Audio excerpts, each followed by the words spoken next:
শ্রদ্ধেয় দেবপ্রসাদ ব্যানার্জি দাকে। দাদা জয়গুরু। জয় গুরু মা, জয় গুরু।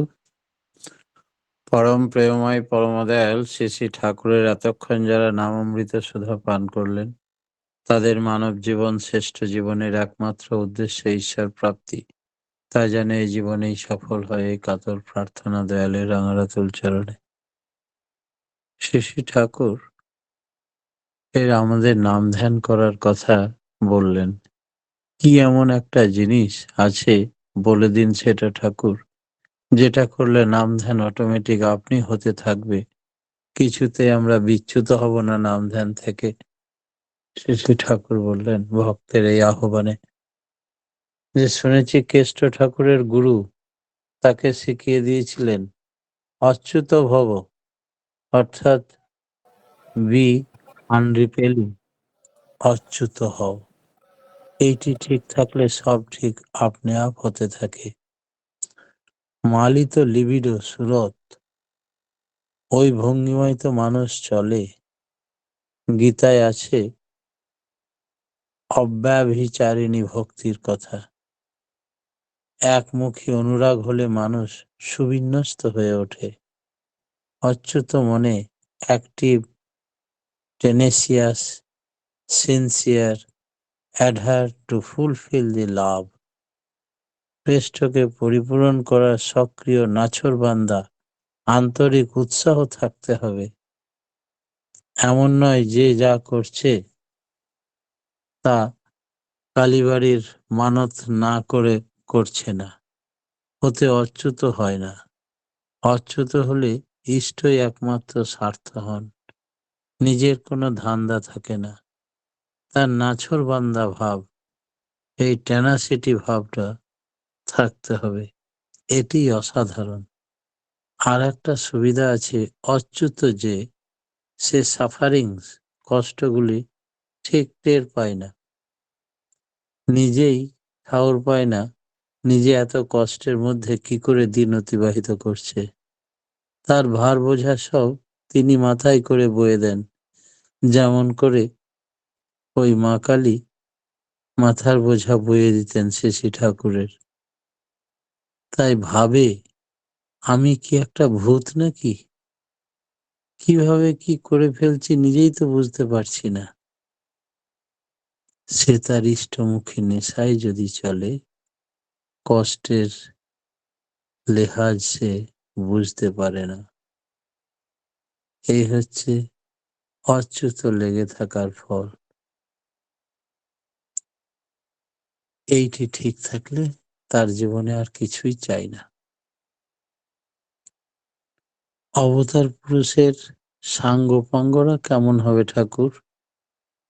শ্রী শ্রী ঠাকুর বললেন, নদীর পাঁকের সাথে যেমন ভালো মন্দ অনেক কিছু আসে, এও এমন আসে, শুধু যে ভালো আসবে তাই নয়, মন্দ এবং বিরুদ্ধ শক্তিও আসে।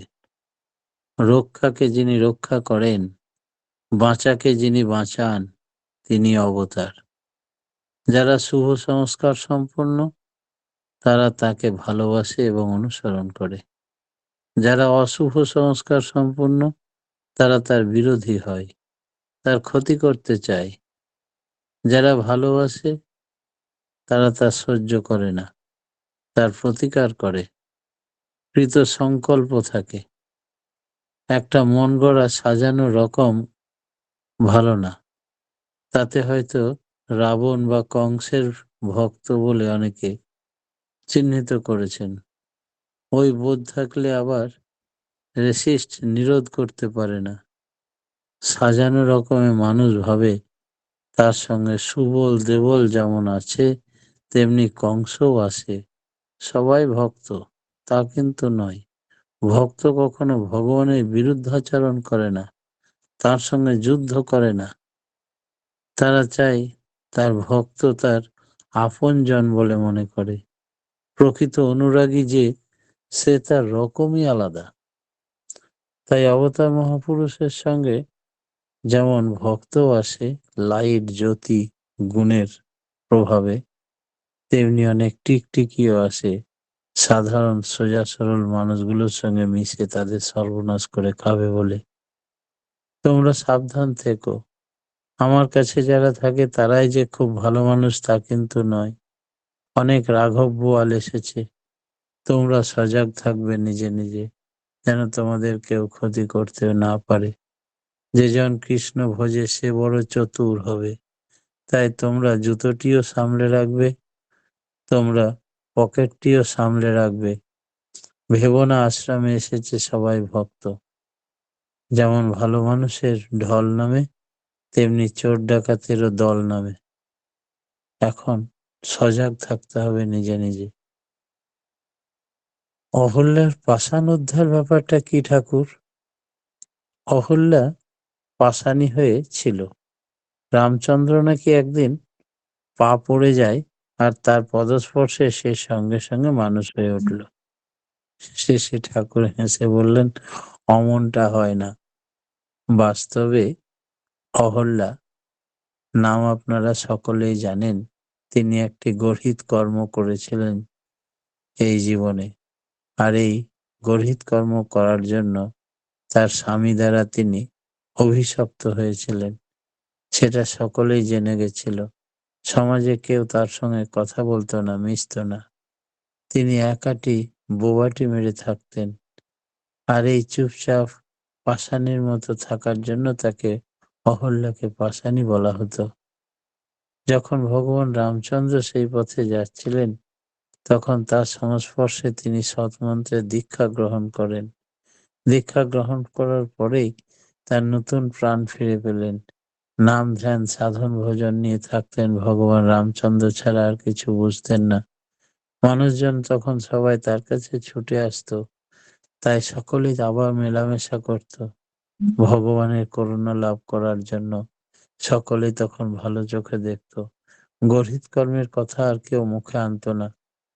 এইভাবে সে সমাজে প্রতিষ্ঠিত লাভ করলো। ভগবানের সংস্পর্শে বা অবতার মহাপুরের সংস্পর্শে বা তার সৎমন্ত্রে দীক্ষা নিলে মানুষ হারানো সম্মান ফিরে পায়। তার উদাহরণ হচ্ছে ওই অহল্যা পাষাণী উদ্ধার হওয়া। যোগের প্রকৃত মর্ম ও তাৎপর্য কি ঠাকুর? বহিরাগত এক ভদ্রলোক একদিন কথা প্রসঙ্গে ঠাকুরকে এই প্রশ্ন জিজ্ঞেস করে ফেললেন। যোগের আসল জিনিস হলো অচ্যুত নিষ্ঠা, unrepelling adherence. That is the essence and significance of yoga. তাই হচ্ছে যোগের মর্ম ও তাৎপর্য। এই টানটা ভেতরে আছেই। ইষ্টের জন্য ভাবা বলা করা যত বাড়ানো যায়, ততই তার প্রতি অনুরাগ উত্তাল হয়ে ওঠে। তাই যজন যাজন ইষ্টভৃতি সমান তালে করে যেতে হয়। ওতে দিন দিন টান বেড়েই যায়। তার ভিতর দিয়ে বাড়ে কনসেন্ট্রেশন, একাগ্রতা। আর এই কনসেন্ট্রেশন যত বাড়ে, তত আমাদের ভিতরের ভালো মন্দ সবকিছু মিনিংফুল অ্যাডজাস্টমেন্ট, সার্থক বিন্যাস হতে থাকে। এমনি করে এক্সপিরিয়েন্স বা অভিজ্ঞতা বাড়ে, নলেজ বাড়ে, আর ফারসাইট বা দূরদৃষ্টি বাড়ে, ইনসাইট অন্তর্দৃষ্টি বাড়ে। মানুষ যোগ্যতার অঢেল হয়ে ওঠে। একনিষ্ঠ ভক্তি এইসব তাকে করে দেয়। গীতায় ভগবান শ্রীকৃষ্ণ বলেছেন, এক ভক্তি বিশেষ্যতে। আবার আছে অব্যভিচারী ভক্তির কথা। অর্থাৎ তাকেই জীবনে এক এবং অদ্বিতীয় মুখ্য করে ধরে রাখা চাই। এই অব্যভিচারিণী ভক্তি না হলে কনসেন্ট্রেশন বা একাগ্রতা আসবে না। যাহা যাহা নেত্র পড়ে তাহা তাহা কৃষ্ণ ফুরে, এমন দৃষ্টি হতে হবে ভক্তের। অর্থাৎ আমার জীবনে তাকে ছাড়া আর আমরা যেন কিছুই না দেখতে পাই। যে কোনো আওয়াজ শুনলে মনে হয় ওই তো আমার প্রভুর কীর্তন হচ্ছে, ওই তো আমার প্রভুর গান গাইছে। সমস্ত মানুষের ভেতরেই আমার প্রভুকে দেখতে পাচ্ছি। এমনভাবে যত চলতে পারা যায় ততই প্রভুর প্রতি কনসেন্ট্রেশন বেড়ে যায়। অন্যত্র দীক্ষা নিয়েও সদ্দীক্ষা নেওয়া চলে কিনা ঠাকুর? কথা প্রসঙ্গে এক ভদ্রলোক জিজ্ঞেস করলেন। পূর্বে অন্য জায়গায় দীক্ষা নেওয়া হয়েছে, তা সত্ত্বেও কি আবার সদ্দীক্ষা নেওয়া চলে? শেষী ঠাকুর বললেন, যে যেখানেই দীক্ষিত হোক না কেন, আগে সেটা করে পরে সদ্দীক্ষা নিলে, সেটা নিয়মিত করলে আগের দীক্ষারও পুনশ্চারণ হয় তাতে। তাতে কোনো ক্ষতি হয় না, বরং লাভ হয়। সেটা ইভলভ করে বিবর্তিত হতে থাকে এই ছত্মন্ত্র জপার ফলে। কোনো বিক্ষেপ হয় না। আগে ওগুলো করে নেবেন, পরে সৎনাম জপবেন। তাতে সকলেরই পূর্বের নামেরও উদ্বোধন হবে, পুনশ্চারণ হবে। আবার নতুন সৎমন্ত্র করতে করতে আপনার প্রকৃত সেন্স গজে যাবে। দীক্ষা না নিয়ে শুধু উপদেশ অনুসরণ করলে কিছু হবে না। যেসব উপদেশ অনুসরণ করলে বাইরের গুলি হয়, কিন্তু আদত কথা ব্রেনের, মস্তিষ্কের নিয়ন্ত্রণের, স্নায়ুর নিয়ন্ত্রণ, যেখান থেকে শক্তি, ইচ্ছা শক্তি, একাগ্রতা সব আসছে, সেটা তো দীক্ষা নিয়ে সেই মতো করলে তবেই হয়। দীক্ষা কোনো দীক্ষা বাদ পড়ে না।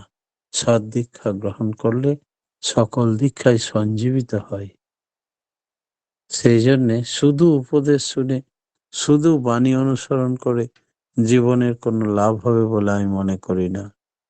আসল কথা, সদ্গুরু যখন আসেন, তিনি গুরুর গুরু, শ্রেষ্ঠ গুরু। তার সৎমন্ত্রে দীক্ষা নিলেই সমস্ত গুরুর মন্ত্রই পুনশ্চারিত হয়। তাকে যতটুকু পারো ততটুকুই করবে। ভেতরের আনফোল্ড বিকাশ লাভ করবে, যেগুলো অবিকশিত ছিল এতদিন, সেগুলো সম্পূর্ণ বিকশিত লাভ হবে।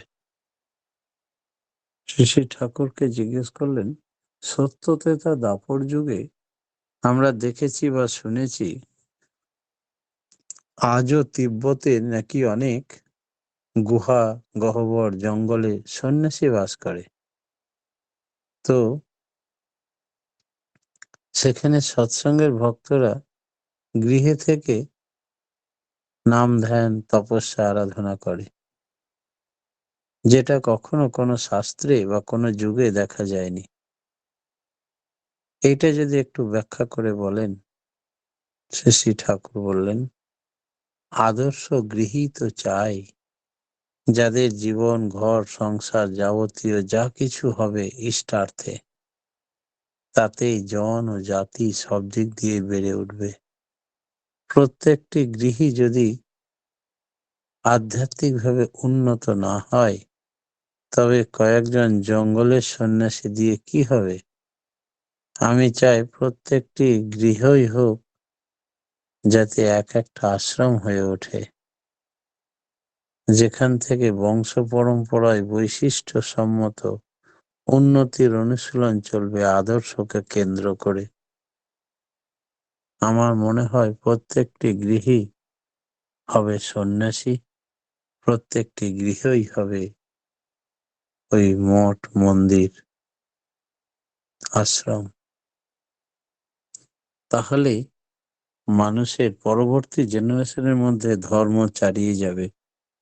যদি আমি সিঙ্গেল, একক জঙ্গলে গিয়ে তপস্যা করি, আর খুব কঠোর সাধন করতে গিয়ে যা যা বেঁচে থাকার জন্য রসদ আহরণ করতে হয়, আমার শয্যা, আহার, থাকার বাসস্থান, যাবতীয় দৈনন্দিন জীবনের প্রয়োজনীয় সামগ্রী সংগ্রহ করা, তা পরিপক্ক করা, রন্ধন সামগ্রী পরিষ্কার করা, জামা কাপড় পরিষ্কার করা, এইসব যদি জঙ্গলে গিয়েও করতে হয় শরীরকে বাঁচিয়ে রাখার জন্য, তবে আমার গৃহে এগুলি অতি সহজেই ব্যবস্থা ছিল।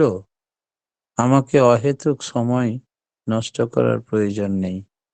বরং গৃহের আমার সমস্ত সহযোগীদের যদি একমুখী করে এই গুরুত্ব বুঝিয়ে দিতে পারি, তবে আমার স্ত্রী পুত্র পরিবার আমার সহায়ক হয়ে ওঠে।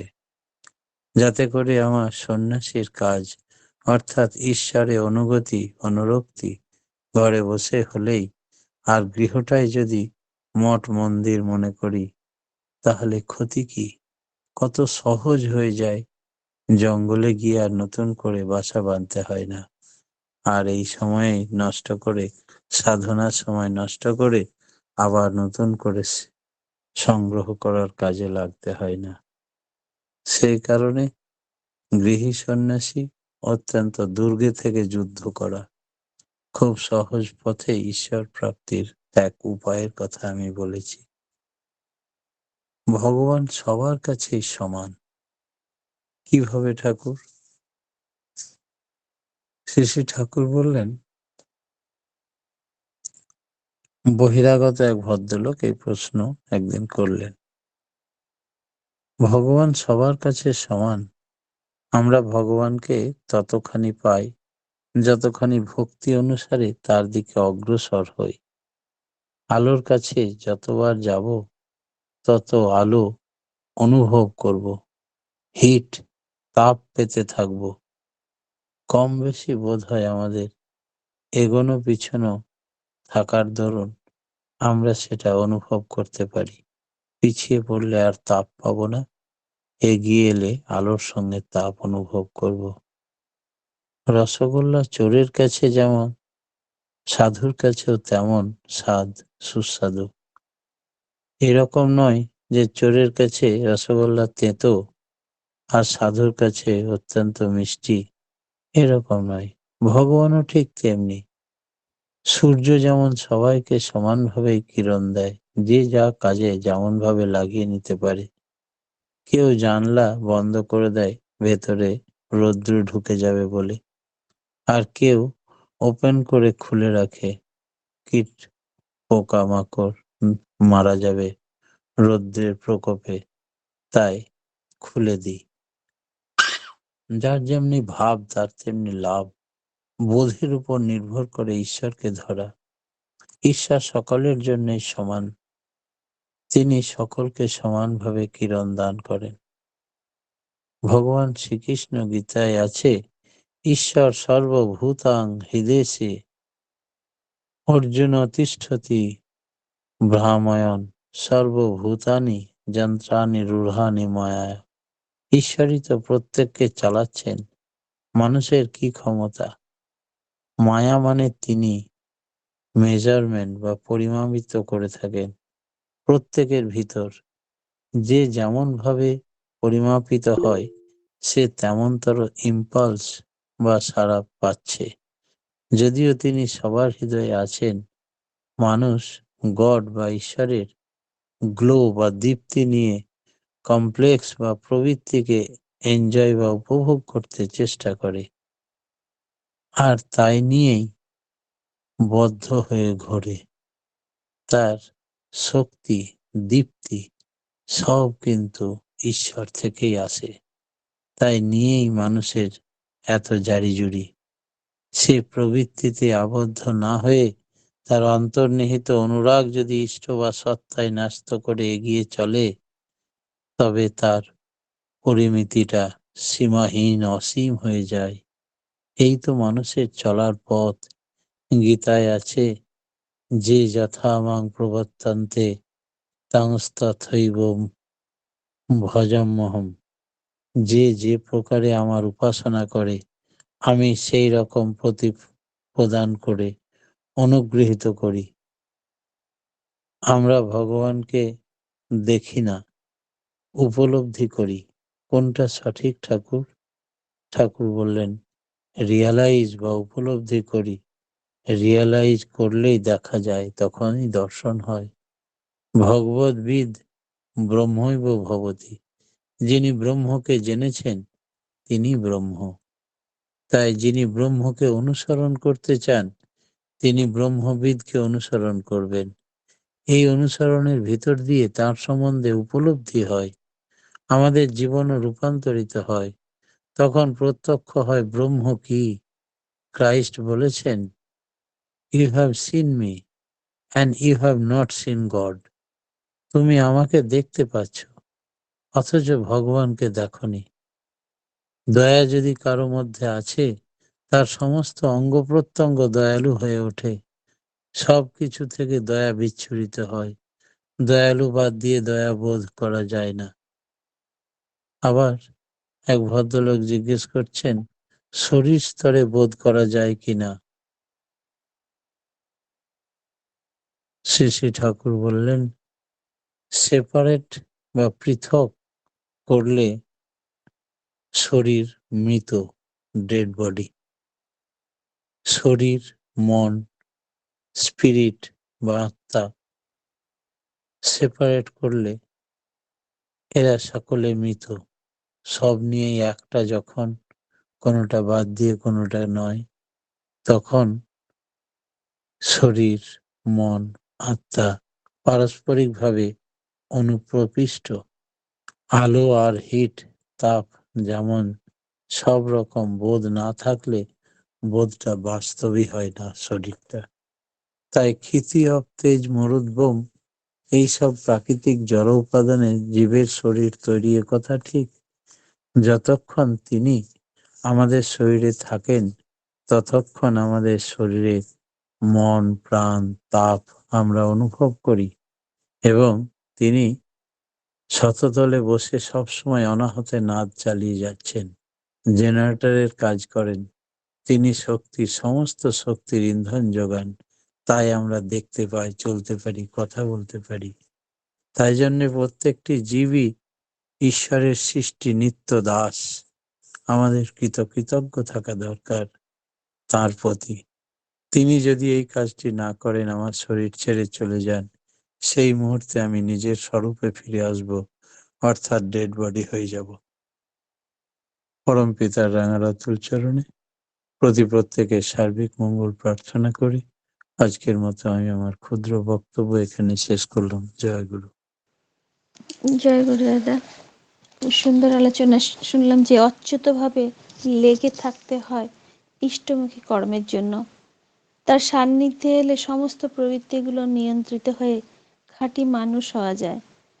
আর সৎ দীক্ষা নিয়েই তার উপদেশ পালন করতে হবে। গৃহী সন্ন্যাসী কেন ভালো তা আলোচনা করলেন, আর ভক্তি অনুযায়ী ভগবানকে পাওয়া যায়। সুন্দর আলোচনা দাদা, আমরা সমৃদ্ধ হলাম। পরমপিতা রাঙার আতুল চরণে আপনার সার্বিক মঙ্গল কামনা প্রার্থনা করি। আপনি খুব ভালো থাকুন, সুস্থ থাকুন এবং পরমপিতাকে নিয়ে আনন্দে থাকুন। আর এইভাবে আলোচনা করে আমাদের চেতনাগুলো আরো উন্মেষ ঘটান, এই প্রার্থনা করি দয়ালের রাঙার আতুল চরণে। জয় গুরু দাদা, ভালো থাকুন।